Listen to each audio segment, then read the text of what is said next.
I want to talk about a woman named Carrie Bourassa, who is essentially, well, Canada's answer to Rachel Dolezal and Elizabeth Warren. Now, the reason I want to talk about her is because I want to highlight the underlying phenomenon that's involved here. The phenomenon is called passing. And what is passing? Passing is a member of one race who tries to pass or pretend to be a member of another race. Now, let me start with Kerry Bourassa's story itself. She was the head of the Canadian Institute of Health Research of Indigenous people's health. So in other words, she's the top health official for the Indigenous people of Canada. Canada's Native Americans, if you want to call them that. Now, Carrie Bourassa had been passing herself off as Indigenous and really laying it on. In other words, here's somebody who would who claimed to be a member of the Metis tribal nation.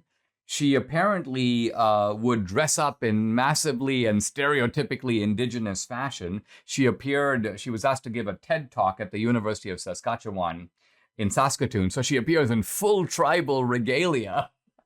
All this very amusing, of course, in retrospect. And she bursts into tears and she goes, "My name is Morning Star Bear." So my name is Morning Star Bear. And she goes, "I'm a member of the Bear Clan.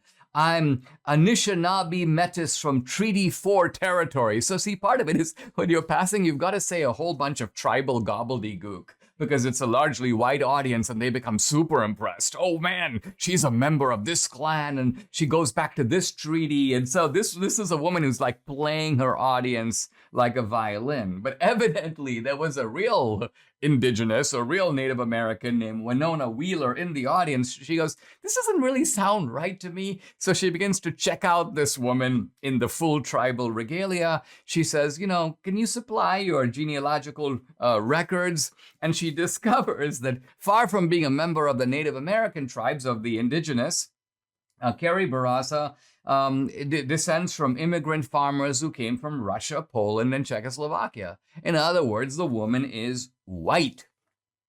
But when she was confronted, by the way, by the Canadian Broadcasting Network, the CBC, the official kind of state-owned entity of Canada, she changes her story and she says, no, I'm not really Indigenous myself, but I was adopted into the Metis community by a tribal buddy of mine.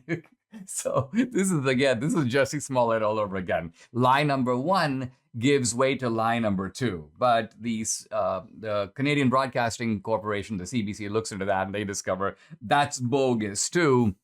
I mean, again, this is, Elizabeth Warren. "Look at my high cheekbones. I'm descended from Native Americans." And then she takes the DNA test. Oops, I'm not really descended from Native Americans at all. Now, this phenomenon of passing is actually a very old one. If you go back 100 years to the early part of the 20th century, there's a whole literature of blacks who attempted to pass as white. There's a novelist you can look up named Charles Chestnut because his novels were really about the phenomenon of passing. And he described it as a tragic thing. Blacks who were light-skinned, typically mixed race, and they were living under the so-called one-drop rule, in which essentially any discernible black ancestry makes you black. But they would try to whiten their skin or just put on makeup.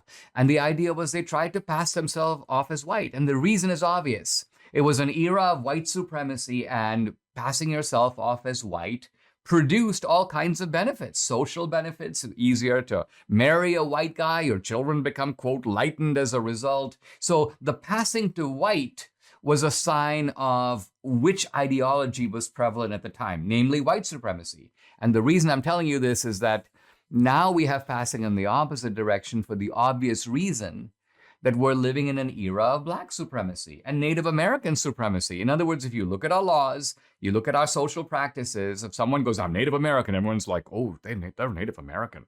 That's a plus. That's a political plus. It's a social plus. It's a cultural plus.